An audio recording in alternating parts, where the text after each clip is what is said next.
gaseous state we have studied earlier. So the volume of the gas, किसी भी gas का जो volume है ना वो किसके ऊपर डिपेंड करता है, उसके अमाउंट पे, उसके प्रेशर पे, उसके टेम्परेचर पे डिपेंड करता है। ये बात आपको ध्यान रखनी है। तो मतलब गैस का जो वॉल्यूम है ना बच्चा, वॉल्यूम मतलब गैस का वॉल्यूम कम होगा या ज़्यादा होगा किसके ऊपर डिपेंड करेगा, टेम्परेचर के ऊपर डिपेंड करता है। आपको पता है कि जो गैसेस के पार्टिकल होते हैं वो एक दूसरे से बहुत दूर दूर होते हैं, इसका मतलब इनमें इंटरमोलिकुलर फोर्स ऑफ अट्रैक्शन कम होता है, और इंटर पार्टिकल जो डिस्टेंस होता है गैसेस पार्टिकल के अंदर मैक्सिमम होता है। जो हमने तीन स्टेट पढ़ी है ना मैटर की, सॉलिड लिक्विड और गैस, सॉलिड लिक्विड और गैस। सॉलिड लिक्विड गैस में गैसेस के पार्टिकल ऐसे पार्टिकल्स होते हैं जो एक दूसरे से सबसे ज़्यादा दूरी पर रहते हैं, उनके बीच में इंटरमोलिकुलर फोर्स ऑफ अट्रैक्शन भी क्या होता है, सबसे पुअर होता है, सबसे पुअर टाइप का इंटरमोलिकुलर फोर्स ऑफ अट्रैक्शन होता है। अब गैसेस के पार्टिकल है, ये भी हम जानते हैं बच्चों, जो गैस के पार्टिकल्स होते हैं, particles of guys have highest kinetic energy. इनके पार्टिकल्स में क्या होती है, सबसे ज़्यादा काइनेटिक एनर्जी होती है। काइनेटिक एनर्जी का मतलब क्या होता है, kinetic energy process due to motion of the particles of the object. अगर कोई भी ऑब्जेक्ट या उसकी पार्टिकल्स मोशन में होते हैं तो उसमें जो एनर्जी होगी उसे हम बोलते हैं काइनेटिक एनर्जी। तो गैस के पार्टिकल में सबसे ज़्यादा एनर्जी होती है, किस टाइप की एनर्जी होती है, काइनेटिक एनर्जी होती है।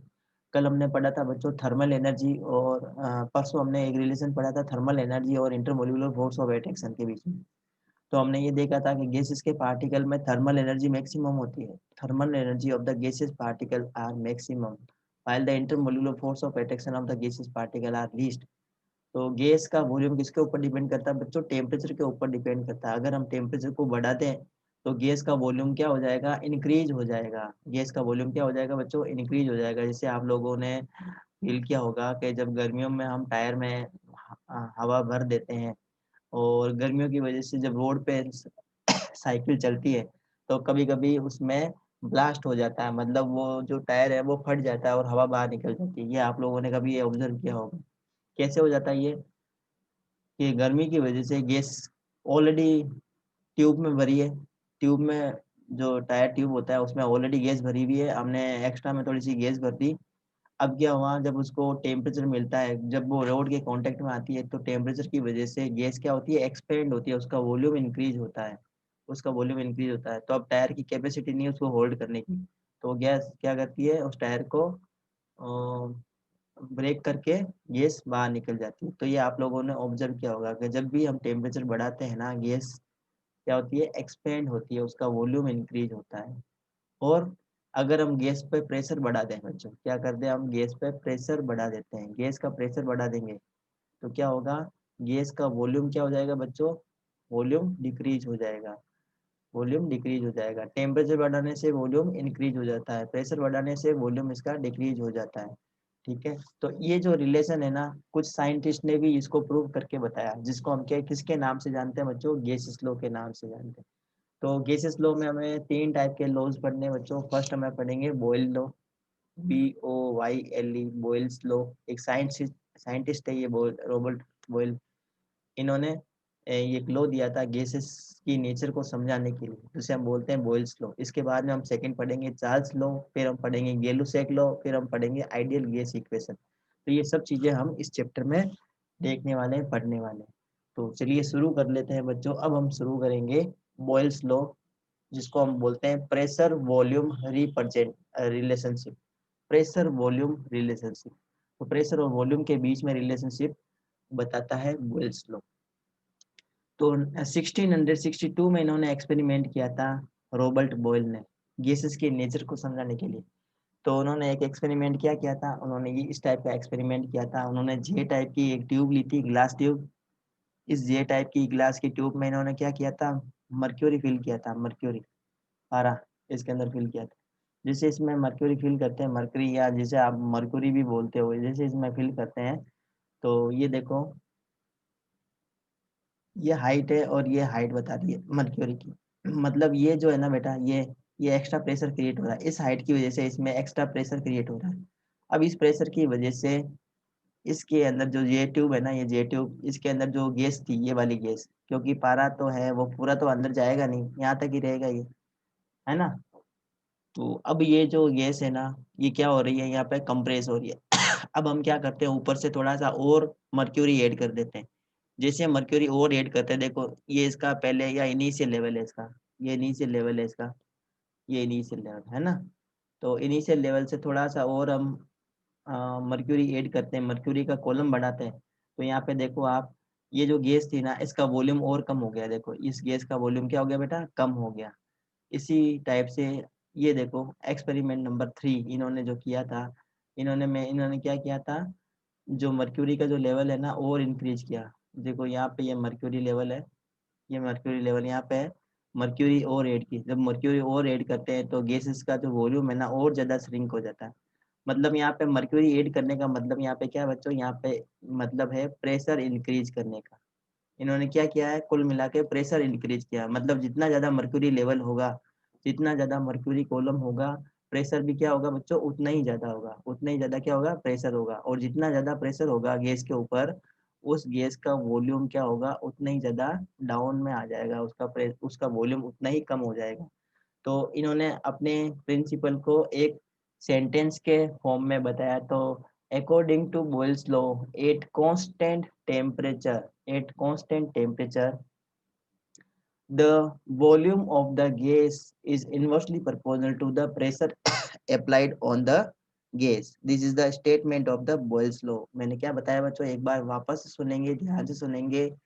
Eight constant temperature, eight constant temperature, temperature को क्या रखना है, कांस्टेंट रखना है। Eight constant temperature the definite volume of gas, या हम इसको ये लिख देते हैं, eight constant temperature the volume of definite amount of gas is inversely proportional to the pressure applied on it। मतलब इन्होंने बताया कि अगर बेटा टेम्परेचर को क्या रखें हम, कांस्टेंट रखते हैं, टेम्परेचर को क्या रख दें हम, कांस्टेंट। अगर उसमें हम उसका अगर प्रेशर बढ़ा देते हैं, उस समय अगर हम उसका क्या बढ़ा देते हैं, उसका प्रेशर बढ़ा देते हैं, तो वॉल्यूम क्या हो जाएगा, कम हो जाएगा। और अगर हम प्रेशर को कम कर देते हैं तो वॉल्यूम क्या हो जाएगा, बढ़ जाएगा। ये रिलेशनशिप दी थी रॉबर्ट बॉयल ने। इसको हम बोलते हैं Boyle's law of the gas. ठीक है, समझ में आया। देखो टेम्परेचर कांस्टेंट का मतलब क्या है, जिस कंटेनर में हमने गैस फिल की है, उस कंटेनर का अगर हम टेम्परेचर ना तो इंक्रीज करते हैं ना उसका टेम्परेचर डिक्रीज करते हैं। मतलब गैस होगी, मान लो एक कंटेनर ले लिया हमने, और उस कंटेनर में हमने क्या ले ली, गैस ले ली। उस कंटेनर में हमने क्या फिल कर दी, गैस फिल कर दी। अब इसमें गैस फिल करने के बाद में हम क्या करते हैं, ध्यान से देखिए। देखो मैं वापस से यहाँ पर आपको समझा देता हूँ, इसको बॉयल लो अच्छे से।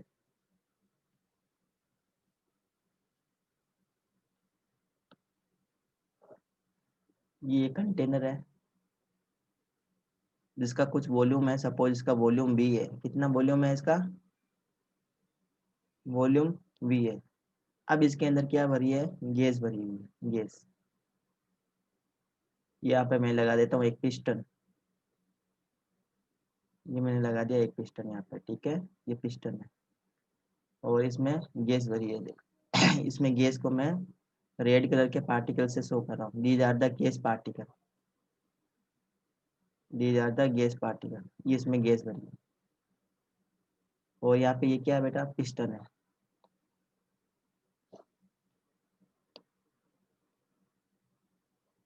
अब पिस्टन से हम क्या कर सकते हैं, इसमें प्रेशर को बढ़ा सकते हैं, प्रेशर को कम कर सकते हैं। तो अगर इस डायरेक्शन में अगर इसको मूव करवाएंगे तो क्या होगा, प्रेशर इंक्रीज हो जाएगा। प्रेशर क्या हो जाएगा बेटा, प्रेशर इंक्रीज हो जाएगा। अगर हम इस डायरेक्शन में इसको मूव करवाते हैं, आउटसाइड अगर ये मूव करता है, if the piston moves outside from this container, then the pressure decreases, pressure क्या हो जाएगा, डिक्रीज हो जाएगा।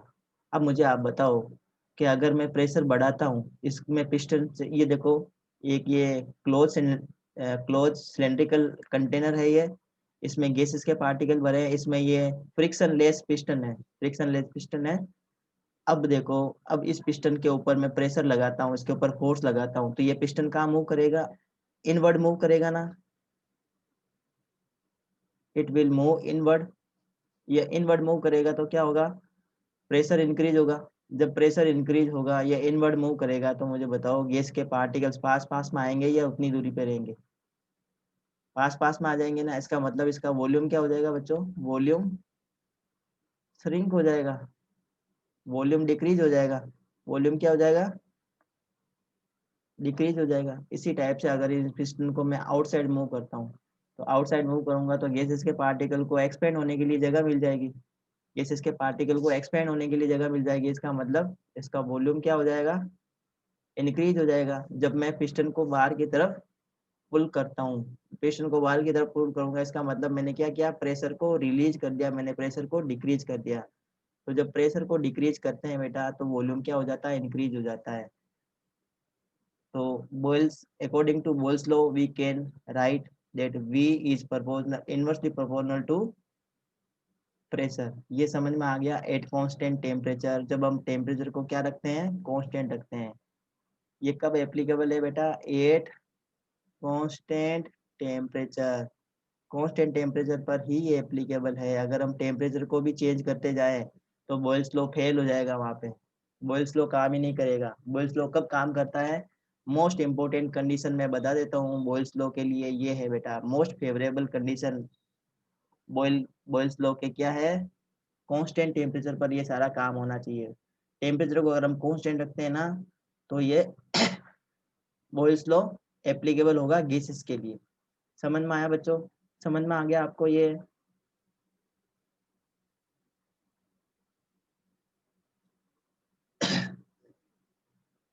हाँ, तो ये मैथमेटिकली अभी हमने बता दिया बच्चों, V is inversely proportional to P। तो हम और इसको किस टाइप से लिख सकते हैं, अगर ये प्रोपोर्शनल का साइन हटा देते हैं तो हम क्या लगाएंगे, एक कांस्टेंट लगाएंगे। तो यहाँ पे कांस्टेंट लगा देंगे K इंटू 1/P। हम इसको क्या लिख देंगे, सॉरी यहाँ पे कांस्टेंट का साइन हटाएंगे ना, ये प्रोपोर्शनल का साइन हटाएंगे तो ये कांस्टेंट आएगा, यहाँ पे इक्वल का साइन आएगा, यहाँ भी इक्वल का साइन आ जाएगा, ये इक्वल का साइन आ गया। तो इसको हम क्या लिख देंगे, K डिवाइडेड बाई P। यहाँ पे K, यहाँ पे क्या है बेटा, ये कांस्टेंट है, इसको बोलते हैं बॉयल्स कांस्टेंट। क्या कहते हैं इसको, बॉयल्स कांस्टेंट कहेंगे। ये प्रोपोर्शनलिटी का साइन है, K is proportional constant of proportionality. ठीक है, समझ में आ गई ये कंडीशन, बॉयल्स लॉ समझ में आया आपको। तो अब इसको और किस लैंग्वेज में लिख सकते हैं बच्चों, इसको हम इस टाइप से भी लिख सकते हैं, देखो ध्यान से देखेंगे इसको, और हम कैसे लिख सकते हैं, 1 मिनट ध्यान से देखेंगे इसको, और हम इसको कैसे लिख सकते हैं। हाँ, तो जो अभी हमने बताया है, अभी हमने ये रिलेशन बताया, ये बताया था। तो मैंने बताया कि जब इसको हटाते हैं ना बेटा, ये प्रोपोर्शनलिटी का साइन, इसको हटाते हैं तो एक इक्वल का साइन आएगा और एक कांस्टेंट आ जाएगा। तो यहाँ कांस्टेंट आता है के इंटू 1/P। तो हम क्या लिखेंगे इसको, के V equal to KP, K divided by P ऐसे लिखेंगे। और हम इसको क्या लिख सकते हैं, P into V equal to K। इसको हम ऐसे भी लिख सकते हैं ना, मतलब the product of pressure and volume of the gas is a constant at at when we when the temperature of the gas is constant. जब किसी भी गैस का टेम्परेचर कांस्टेंट होता है, जब उस समय गैस का the product of the product of the gas the product of the pressure of the gas and the volume of the gas become constant eight constant temperature. समझ में आ गई ये बात, PV इक्वल टू के। अब अगर मान लो हम क्या करते हैं, ये P into V equal to constant आया है, गैस के लिए कॉन्स्टेंट होता है। अब अगर हम क्या करते हैं, गैस के लिए जो प्रेशर है ना बेटा P1, सपोज किसी गैस का इनिशियल प्रेशर है P1, तो उस प्रेशर को हम क्या करते हैं, चेंज कर देते हैं, P1 से P2 कर देते हैं, ठीक है। तो उसका जो वॉल्यूम होगा ना V1 का मतलब है initial volume of the gas, वो भी क्या हो जाएगा बच्चों, चेंज होकर क्या हो जाएगा, V2 हो जाएगा। तो इसको हम किस रिलेशन में लिख सकते हैं, P1 V1 equal to P2 V2, हम इसको ऐसे भी लिख सकते हैं गैस के लिए। ये रिलेशन समझ में आ गया, P1 V1 equal to P2 V2। ये सारा अभी समझ में आ जाएगा जब हम न्यूमेरिकल करेंगे ना, तो ये सारा समझ में आ जाएगा। इसका मतलब अगर किसी भी गैस का अगर हम देखो ध्यान से देखेंगे, मतलब यहाँ पे ये है कि अगर हम प्रेशर को बढ़ा देते हैं तो उसके रेस्पेक्ट में उसका वॉल्यूम क्या हो जाएगा, कम हो जाएगा, और दोनों का जो प्रोडक्ट है ना P इंटू वी, वो क्या रहेगा, कांस्टेंट ही रहेगा, वो कभी भी चेंज नहीं होगा। इसी टाइप से अगर मैं प्रेशर को डिक्रीज कर देता हूँ तो गैस वॉल्यूम जो है ना गैस का वो इंक्रीज हो जाएगा, और दोनों का जो प्रोडक्ट है वो क्या रहेगा, कांस्टेंट रहेगा, उसके ऊपर कोई भी फर्क नहीं पड़ेगा। जैसे मैं एक एग्जांपल देके बताता हूँ बच्चों, जैसे 5 इंटू 3 करता हूँ तो क्या आएगा मेरे पास में प्रोडक्ट 15। अब ये 15 को मैं मान लेता हूँ कांस्टेंट, मुझे इसको चेंज नहीं करना है, सिर्फ इन्हीं को चेंज करना है। मैं इस 5 को, सपोज ये प्रेशर है मेरे पास में, ये वॉल्यूम है, ठीक है। अब मैं इसको क्या करता हूँ, इस प्रेशर को मैं इसको चेंज कर देता हूँ, मैं इसको कर देता हूँ 3, तो इसको मैं 3 कर दूंगा, और मेरे पास में प्रोडक्ट कितना आना चाहिए, मेरे पास प्रोडक्ट 15 ही आना चाहिए। तो वॉल्यूम कितना हो जाएगा, वॉल्यूम 5 हो जाएगा ऑटोमेटिकली, तभी तो ये 15 आएगा, है ना। तो ये सिंपल एग्जाम्पल दिया आप लोगों को कि जो प्रोडक्ट है ना बच्चों, इसका product, the pressure of the gas and the volume of the gas, the product of the pressure of the gas and volume of the gas is always constant at constant temperature. अगर temperature को हम constant रखते हैं तो gas का जो pressure है, product of the gas, pressure of the gas and volume of the gas is constant. तो ये बॉयल्स लॉ है। तो आई थिंक आप सभी लोगों को समझ में आ चुका होगा बॉयल्स लॉ क्या है। अगर आपको कोई डाउट है तो जल्दी से चैट बॉक्स में लिख के बता दीजिए, या अगर आपको समझ में नहीं आया हो तो वो चैट बॉक्स में लिख के बता दीजिए जल्दी से चैट बॉक्स में लिखो बच्चों। ने ये बताया है कि किसी भी गैस का अगर हम प्रेशर को डिक्रीज करते हैं तो वॉल्यूम बढ़ जाएगा, अगर वॉल्यूम को हम डिक्रीज करते हैं तो प्रेशर बढ़ जाएगा, और दोनों का जो प्रोडक्ट है वो क्या रहेगा, कांस्टेंट रहेगा। ये बॉयल कर लो है। तो ये हमने इसका ग्राफिकल रिप्रेजेंटेशन भी अभी हम देखेंगे, इसको सीखेंगे। तो ये हमने ये according according to statement of the Boyle's law, V is inversely proportional to 1 upon V is inversely proportional to P, ये हमने देखा था। ये इसका क्या है, स्टेटमेंट है बोयल लॉ का,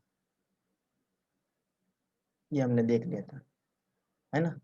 तो ये देखो ध्यान से, ये देखो एक गैस है CO2, कार्बन डाइऑक्साइड गैस, जिसके कितने मोल लिए, 0.09 मोल लिए, और 300 केल्विन पे ये टेम्परेचर फिक्स रख दिया हमने, टेम्परेचर को हमने फिक्स कर दिया, 300 केल्विन कर दिया। अब इस टेम्परेचर को हम ना तो कम करेंगे ना इससे बढ़ाएंगे। तो जब हम टेम्परेचर को कांस्टेंट रख देते हैं, ये देखो यहाँ पे ऐसे टेम्परेचर को कांस्टेंट रखा जाता है, ठीक है। अब देखो ये जो प्रेशर है ना, ये प्रेशर और वॉल्यूम दोनों में रिलेशन क्या है, देखो प्रेशर था 2 पास्कल, तो इसका वॉल्यूम था 112 सेंटीमीटर सेंटीमीटर -3 मीटर क्यूब, ठीक है ना। ये इसका वॉल्यूम दे रखा है। मतलब अगर इसको ml में लेते हैं तो 112 ml है ये। तो इसका जो प्रोडक्ट आया वो आया 22.40, ठीक है। जब हम देखो प्रेशर को बढ़ा देते हैं, अब ये पहले जो 2 था, अब हमने क्या कर दिया, 2 से प्रेशर को बढ़ा के 2.5 कर दिया पास्कल। तो जब हम प्रेशर बढ़ा देते हैं तो देखो वॉल्यूम कम हो गया, 112 से कितना तो हो गया, 89 हो गया। लेकिन इसका जो प्रोडक्ट आया ना, दोनों का जो प्रोडक्ट आया वो उसी के आसपास आया, 22.4 था पहले, अब भी कितना आया, 22.30 आया, मतलब इसके नियरेस्ट आया, एकदम नियरेस्ट है। अब जब हमने थर्ड एक्सपेरिमेंट किया है उसमें हमने क्या किया, प्रेशर को और ज्यादा इंक्रीज कर दिया, तो प्रेशर को बढ़ा के हमने कर दिया 3.5। तो वॉल्यूम कितना हो गया, अब वॉल्यूम और कम हो गया, घट के 64 हो गया। दोनों का जो प्रोडक्ट हम देखते हैं तो प्रोडक्ट आता है 22.47, वो जो किसके बराबर है, 22.40 के बराबर है, नियरेस्ट है। जब हम प्रेशर को और इंक्रीज कर देते हैं, 4 कर देते हैं पास्कल, तो वॉल्यूम कम हो गया, देखो इनका जो प्रोडक्ट है वो लगभग इसी के आसपास है। इसी टाइप से जब हम और प्रेशर को बढ़ा देते हैं, 4 से डायरेक्ट हमने 6 कर दिया, तो जो वॉल्यूम था वो 56 से डायरेक्ट कम होकर कितना हो गया, 37 हो गया, 37.4 हो गया। तो जो प्रेशर, जो टोटल इनका प्रेशर इंटू वॉल्यूम का जो रेशियो, वो जो कांस्टेंट है वो कितना है, 22.4 हो रहा है। इसी टाइप से हमने प्रेशर को अब क्या करते हैं बच्चों, बहुत ज़्यादा बढ़ा दिया, 4 से कितना कर दिया हमने, डायरेक्ट 8 कर दिया। जब हमने प्रेशर को बहुत ज़्यादा बढ़ा दिया तो वॉल्यूम बहुत कम हो गया, देखो 28 हो गया से वॉल्यूम, और इसका प्रोडक्ट वही रहा। इसी टाइप से हम इसको प्रेशर को बढ़ा के 10 कर देते हैं तो ये 22.4 हो जाता है, और इसका फाइनल जो प्रोडक्ट है वो 22.40 इसके बराबर हो जाता है। तो इससे हम ये प्रूव कर सकते हैं कि जब हम प्रेशर को बढ़ाते हैं तो वॉल्यूम को कम होना ही होगा, वॉल्यूम कम होता ही है। और दोनों का जो प्रोडक्ट है, दोनों का प्रोडक्ट मतलब प्रेशर और वॉल्यूम का प्रोडक्ट हमेशा क्या रहता है, कांस्टेंट रहता है एट द कांस्टेंट टेम्परेचर। अब हम इसका सीख लेते हैं ग्राफिकल रिप्रेजेंटेशन। ग्राफिकल रिप्रेजेंटेशन भी देख लेते हैं, इसके 3 ग्राफिकल रिप्रेजेंटेशन है वो हम देख लेते हैं, बहुत सिंपल है। बॉइल्ड लॉ को ग्राफ ग्राफ में किस टाइप से हम रिप्रेजेंट करते हैं वो उसको हम देख लेते हैं। उसी को हम क्या बोलते हैं, graphical representation of the Boyle's law. तो देखो बता देता हूँ मैं।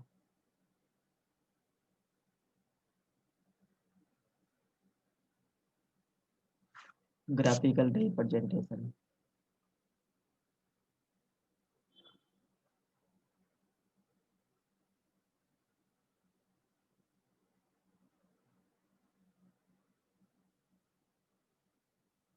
ये हमने लिया यहाँ पे प्रेशर, ये हमने लिया वॉल्यूम। प्रेशर ले लिया, वॉल्यूम ले लिया। प्रेशर हमने लिया बेटा वाई एक्सिस पे, और वॉल्यूम लिया हमने जेड एक्सिस पे। यहाँ पे ये जेड एक्सिस पे हमने वॉल्यूम लिया है। तो इस टाइप का ग्राफ आता है, इस टाइप का ग्राफ आएगा। ठीक है, इस टाइप का ग्राफ आएगा प्रेशर और वॉल्यूम के बीच में। मतलब जैसे जैसे देखो यहाँ पे अगर ये इसको हम देखते हैं, ये वॉल्यूम है। तो जब हमने वॉल्यूम, सपोज यहाँ पे कुछ हम यहाँ पे लिख देते हैं वॉल्यूम में, यहाँ पे लिख देते हैं 1 2 3 और ये 4। सपोज ये हमने लीटर में लिए। ठीक है, यहाँ पर भी हम कुछ यूनिट ले लेते हैं यहाँ पे प्रेशर के लिए। तो यहाँ हम सपोज यहाँ पे ले लेते हैं 500, यहाँ लिख देते हैं 1000, वहाँ लिख देते हैं 1500, और यहाँ लिख देते हैं 2000। मतलब यहाँ पे जब हम ध्यान से देखेंगे, जब हमने वॉल्यूम को 2 के आसपास रखा, 2 लीटर के आसपास रखा, तो इसका प्रेशर कितना आया,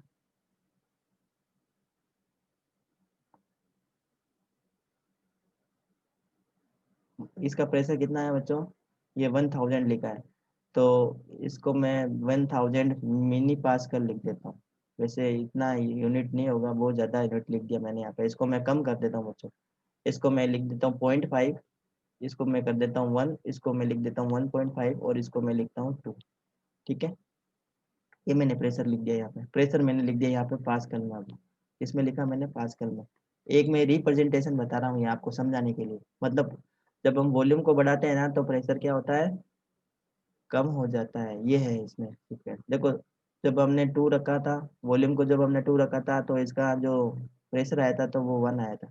जब हम वॉल्यूम को 1 रखते हैं, देखो वॉल्यूम को जब हम 1 रखते हैं ना, जब हम वॉल्यूम को 1 रखते हैं तो प्रेशर देखो कितना है। मतलब वॉल्यूम को हमने कम क्या कर दिया, तो वॉल्यूम को कम करते हैं तो क्या होगा, प्रेशर ऑटोमेटिक बढ़ जाता है। यहाँ पे देखो वॉल्यूम को और हमने क्या कर दिया, यहाँ पे वॉल्यूम को हमने बढ़ा दिया। यहाँ पे देखो वॉल्यूम 2 था तो हमने 3 कर दिया। तो जब हम वॉल्यूम को बढ़ा देते हैं तो क्या हो जाता है बच्चों, प्रेशर कम हो जाता है। देखो प्रेशर कम हो गया है। तो इस टाइप से हम इसको रिप्रेजेंट कर सकते हैं। This is the representation of Boyle's law. अब अगर हम ग्राफ प्लॉट करें किसके बीच में बच्चों, P एंड 1/V के बीच में, तो ग्राफ कैसा आएगा ध्यान से देखेंगे। Graph between P and 1/V। तो यहाँ पे हम ले लेंगे प्रेशर, और यहाँ ले लेंगे 1/वॉल्यूम। तो दोनों के बीच में ग्राफ आता है ऐसा स्ट्रेट लाइन, इस टाइप की ग्राफ आएगी, स्ट्रेट लाइन आएगा दोनों के बीच में। ठीक है, और एक और ग्राफ मैं बना देता हूँ। 3 ग्राफ है आप लोगों के लिए। एक और ग्राफ मैं बना के बता देता हूँ। यहाँ पे प्रेशर लिया है और यहाँ पे हमने वॉल्यूम लिया है। तो अलग अलग गैस के लिए अलग अलग होगा। ये अलग अलग टेम्परेचर पर गैसेस का ग्राफ है। यहाँ पे टेम्परेचर भी अलग अलग है। ये तीन जो ग्राफ आए ना, ये तीनों का टेम्परेचर अलग अलग है। सपोज ये हमने ले लिया 300 केल्विन पे, ये हमने ले लिया 500 केल्विन पे, और ये हमने ले लिया सपोज 700 केल्विन पे। तो इस टाइप का ग्राफ हमें मिलता है। तो ग्राफ से समझ में आया होगा आपको बोयल्स लॉ।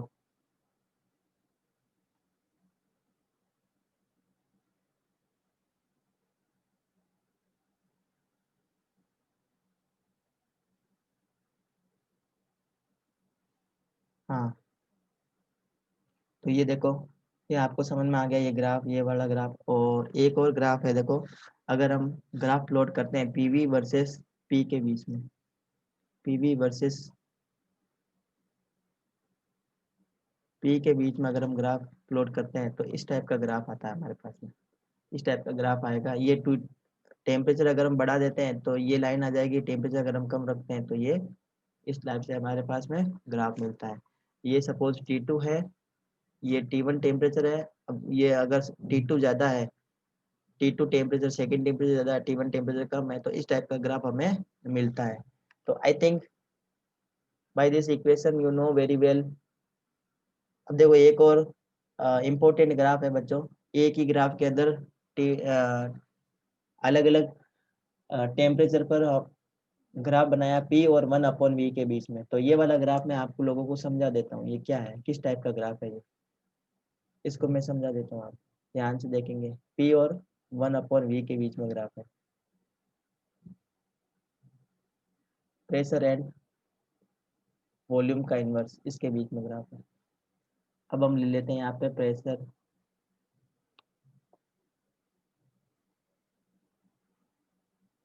ये हमने ले लिया यहाँ पे प्रेशर, और यहाँ पे ले लिया 1/वॉल्यूम। तो इसके बीच में जब ग्राफ बनता है ना, तो वो इस टाइप का ग्राफ बनता है। अब ये देखो, सपोज एक लाइन है T1 की, एक लाइन है T2 की, एक लाइन है T3 की।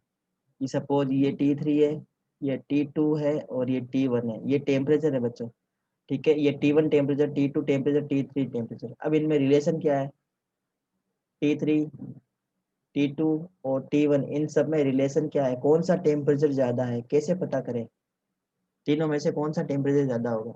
तो इस टाइप से अगर ग्राफ मिलता है तो हमें कैसे पता करेंगे कि कौन सा टेम्परेचर ज़्यादा आया है। तो कैसे करना है इसको, देखो ध्यान से देखेंगे।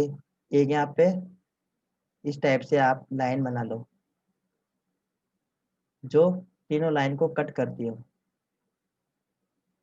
जो तीनों लाइन को कट कर रही है। देखो यहाँ पे तीनों लाइन को कट करने वाली ये लाइन है। अब यहाँ पे ये देखो, ये लाइन किसको मैच कर रही है, यहाँ पे ये इसको मैच कर रही है, और ये इसको मैच कर रही है। अब देखो यहाँ पे हमने 1/V को तो हमने रख दिया कांस्टेंट, 1/V को क्या कर दिया हमने, कांस्टेंट रख दिया। मतलब 1/V को, प्रेशर के इनवर्स को अगर हम, वॉल्यूम के इनवर्स को अगर हम कांस्टेंट रखते हैं, तो यहाँ पे देखो प्रेशर बढ़ रहा है। यहाँ पे क्या बढ़ रहा है बच्चों, प्रेशर यहाँ पे इंक्रीज हो रहा है। और 1/V को हम क्या रखते हैं, कांस्टेंट रखते हैं तब। तो इसका मतलब यहाँ पे क्या हुआ है, T1 ज्यादा है, T2 ज्यादा है, या T3 ज्यादा है, इसका क्या रिलेशन होगा। आप मुझे चैट बॉक्स में लिख के बताओ बच्चों, कौन सा टेम्परेचर ज्यादा होगा इसमें, सोच के बताओ मेरे को। सोच के बताओ जल्दी से, जल्दी से बताओ बच्चों। देखो 1/V को हमने रख दिया कांस्टेंट, ठीक है। और यहाँ पे हमने लिया है प्रेशर को, और ये लाइन आई है T1 की, T2 की और T3 की। तो देखो T3 टेम्परेचर पे ये प्रेशर बढ़ रहा है। तो सबसे ज्यादा टेम्परेचर कौन सा होगा, T3 होगा या T1 होगा, सबसे ज्यादा कौन सा होगा टेम्परेचर, मुझे ये बताओ।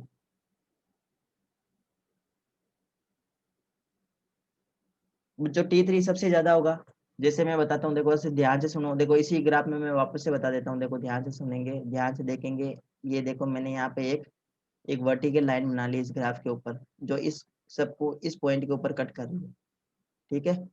अब देखो यहाँ पे इसको अगर मैं प्रेशर से कोरिलेट करता हूँ तो ये इसका प्रेशर, यहाँ पे अगर मैं कोरिलेट करता हूँ तो ये प्रेशर, यहाँ अगर कोरिलेट करता हूँ तो ये प्रेशर। तो देखो ध्यान से, वॉल्यूम तो कांस्टेंट कर दिया हमने, 1/v को हमने कांस्टेंट कर दिया, 1/v को कांस्टेंट कर रहे हैं। और ये टेम्परेचर को हम देखते हैं तो टेम्परेचर T1 टेम्परेचर पर प्रेशर P1 है, T2 टेम्परेचर पर प्रेशर P2 है, और T3 टेम्परेचर पर प्रेशर क्या है बच्चों, P3 है। यहाँ पे P3 है और ये P1 है। अब आपको पता है कि अगर हम टेम्परेचर को बढ़ाते हैं, अगर हम टेम्परेचर को बढ़ाते हैं ना बच्चों, तो प्रेशर क्या होता है, प्रेशर टेम्परेचर को बढ़ाने से क्या हो जाएगा, प्रेशर कम हो जाता है। प्रेशर क्या हो जाता है बच्चों, कम हो जाता है। तो यहाँ पे सबसे जो इसमें जो सीक्वेंस आएगी ना, सीक्वेंस मतलब जो T3 टेम्परेचर है ना, ये सबसे ज्यादा होगा, T3 उससे कम होगा, और जो T1 टेम्परेचर होगा वो सबसे कम होगा। तो ये सीक्वेंस आएगी हमारे पास, ये सीक्वेंस आई हमारे पास। समझ में आया, ये ग्राफ समझ में आया आपको? तो ये हो गया हमारा बॉयल्स लॉ। अब इसके प्रैक्टिकल सिग्निफिकेंस भी है बॉयल्स लॉ के। कुछ न्यूमेरिकल कर लेते हैं बच्चों इसके बेसिस पे। एक न्यूमेरिकल दे रखा है, gas occupied 200 ml at a pressure of 0.82 bar at 20 degree Celsius, how much volume will it occupy. तो कैसे करना है, देखो P लिखा हुआ है, हमने पहले रिलेशन बताया था P1 V1 equal to P2 V2, ये रिलेशन बताया था मैंने आपको, है ना। ये क्या रिलेशन बताया था, इसके अकॉर्डिंग हम इसको और किस टाइप से लिख सकते हैं, देखो इसको हम ऐसे लिख सकते हैं, P1 divided by V1 equal to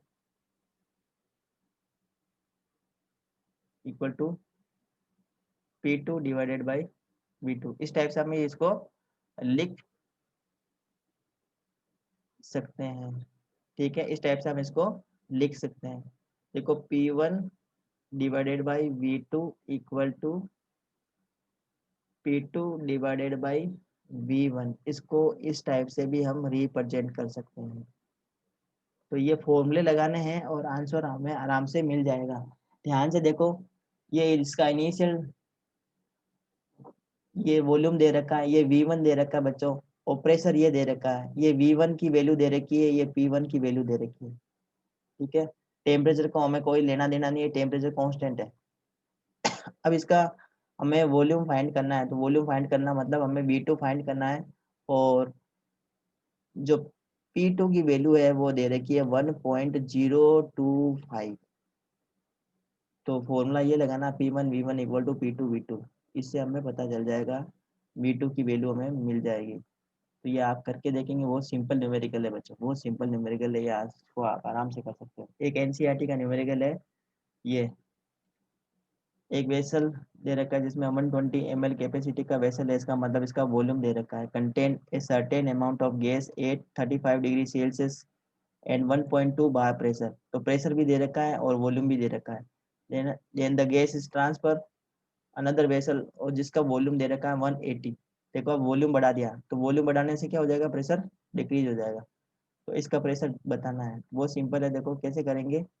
P1 V1 equal to P2 V2 से हमें क्या फाइंड करना है, प्रेशर फाइंड करना, मतलब P2 फाइंड करना हमें। ये P2 फाइंड करेंगे, कैसे करेंगे, P1 V1 divided by V2 से, है ना। इससे कर लेंगे। P1 की वैल्यू लिखी है हमारे पास में, यहाँ पे P1 की वैल्यू देखो लिखी है 120 इंटू 120 है ना। अब इसको ml में दे रखा है तो इसको लीटर में कन्वर्ट कर देंगे। तो कैसे करेंगे, कैसे करेंगे, कर सकते हो ना आप इसको लीटर में कन्वर्ट।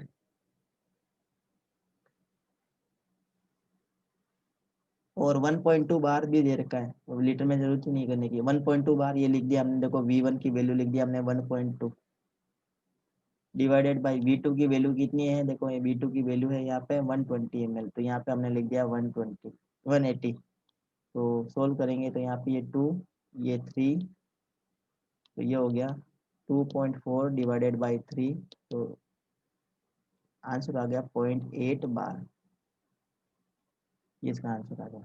तो आई थिंक कंसेप्ट समझ में आया होगा आपको। तो अब हम शुरू कर रहे थे बच्चों सेकेंड लॉ, चार्ल्स लॉ, जो रिलेशन है बिटवीन वॉल्यूम और टेम्परेचर के बीच में। वॉल्यूम और टेम्परेचर के बीच में रिलेशन है चार्ल्स लॉ।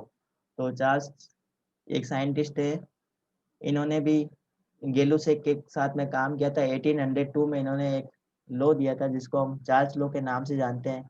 तो उन्होंने बताया कि अगर हम प्रेशर को कांस्टेंट रख दें, वोयल ने बताया था कि अगर हम टेम्परेचर को कांस्टेंट रखते हैं तो क्या होगा, वॉल्यूम और जो प्रेशर है दोनों के बीच में उन्होंने रिलेशन बताया था। चार्ल्स ने क्या बताया, जब हम क्या करते हैं बच्चों, प्रेशर को कांस्टेंट रख देते हैं, प्रेशर को क्या रखना है, कांस्टेंट रखना है, तो वॉल्यूम किसी भी गैस का जो वॉल्यूम है ना उसके टेम्परेचर के डायरेक्टली प्रोपोर्शनल होगा। इसका मतलब अगर हम टेम्परेचर को बढ़ाते हैं तो उसका वॉल्यूम बढ़ता है। ये दिया था सिंपल लॉ में, सिंपल एक स्टेटमेंट में मैंने बता दिया। जब भी हम प्रेशर को कांस्टेंट रखते हैं, प्रेशर को चेंज नहीं करते हैं, तो अगर हम टेम्परेचर बढ़ाते हैं तो उसका वॉल्यूम, गैस का वॉल्यूम क्या हो जाएगा, बढ़ जाएगा।